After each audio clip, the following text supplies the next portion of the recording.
ఎన్నికల వేళ జనసేనకు కలిసొస్తున్నట్లే కనిపిస్తోంది. వివిధ పార్టీలకు చెందిన కీలక నేతలు, సినీ ప్రముఖులు వరుసగా పార్టీలో చేరుతున్నారు.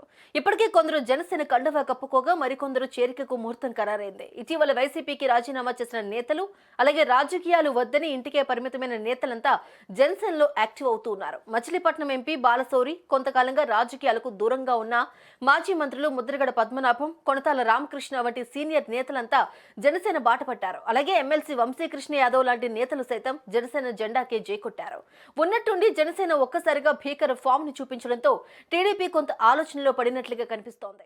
గుండె జబ్బులు, షుగర్, ఫెర్టిలిటీతో బాధపడుతున్నారా? ఆర్ఎన్సి super speciality hospital, Chintal, Quthbullapur. నేను కూడా ప్రత్యేక పరిస్థితుల్లో వాళ్ళు 2 సీట్లు అనౌన్స్ చేశారు కాబట్టి నేను కూడా 2 సీట్లు అనౌన్స్ చేస్తున్నాను ఈ రోజున. అది పరిస్థితులు అలాంటివి.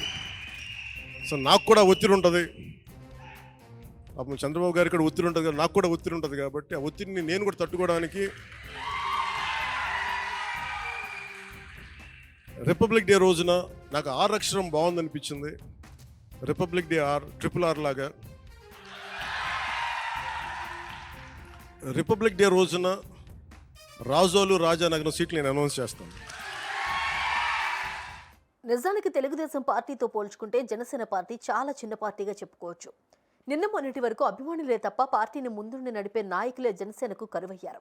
క్షేత్రస్థాయిలో కేడర్ ఉన్న జనసేనతో పొత్తు పెట్టుకుంటే రాజకీయంగా తమకు లాభిస్తుందని టీడీపీ నేతలు ఆశించారు. అయితే ఇప్పుడు ఒక్కసారిగా సీన్ మారింది. టీడీపీతో పొత్తు వల్ల జనసేనకు రాజకీయంగా అత్యధిక ప్రయోజనం కలుగుతోంది.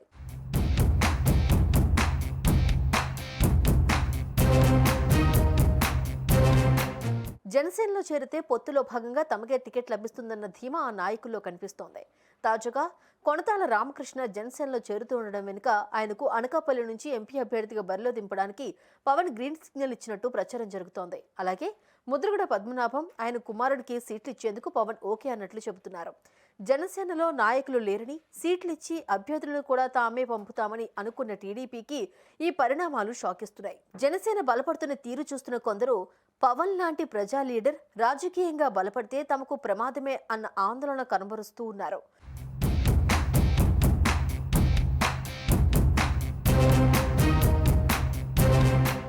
బుధవారం సినీ నటుడు 30 ఇయర్స్ పృథ్వీ తన ఫ్యామిలీతో కలిసి పవన్ సమక్షంలో జనసేనలో చేరారు. స్టార్ కొరియోగ్రాఫర్ జానీ మాస్టర్ కూడా పవన్ చేతుల మీదుగా జనసేన కండువా కప్పుకున్నారు.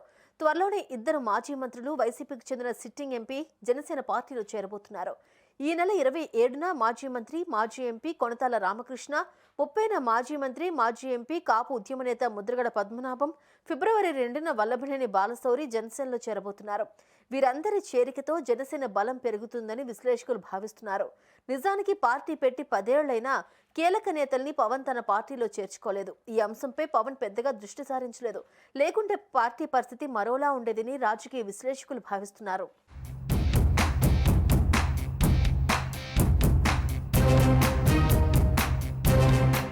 ఈసారి ఎన్నికలు జనసేన పార్టీకి బాగా కలిసొస్తున్నట్టే కనిపిస్తూ ఉన్నాయి. వచ్చే ఎన్నికలకు సంబంధించి గాజు గ్లాసు గుర్తును కేటాయిస్తూ కేంద్ర ఎన్నికల సంఘం నిర్ణయం తీసుకోవడమే కాదు, ఇందుకు సంబంధించిన ఉత్తర్వులను కూడా జారీ చేసింది. ఈ ఉత్తర్వులు ఈమెయిల్ ద్వారా జనసేన పార్టీ కార్యాలయానికి చేరాయని ఆ పార్టీ ట్విట్టర్ ద్వారా తెలిపింది.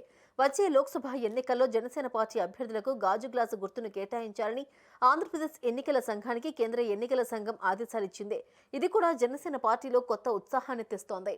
మరోపక్క ఈ పరిణామాలు టీడీపీలో ఆందోళనకు కారణమవుతూ ఉన్నాయి. నిన్న మొన్నటి వరకు 40 సీట్లకు లోపే జనసేనకు సర్దుదామని భావించిన టీడీపీని జనసేన బలం కంగారు పెడుతోంది. జనసేనాని లెక్క రోజురోజుకు పెరుగుతున్నట్టు కనిపిస్తోంది.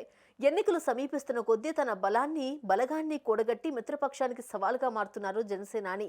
టీడీపీ బలంగా ఉన్న నియోజకవర్గాలలో సైతం జనసేన బలపడుతూ వస్తోంది. దీంతో పొత్తులో జనసేనకు సీట్లు సర్దుబాటు టీడీపీకి కత్తి మీద సామేనని రాజకీయ విశ్లేషకులు అంచనా వేస్తున్నారు.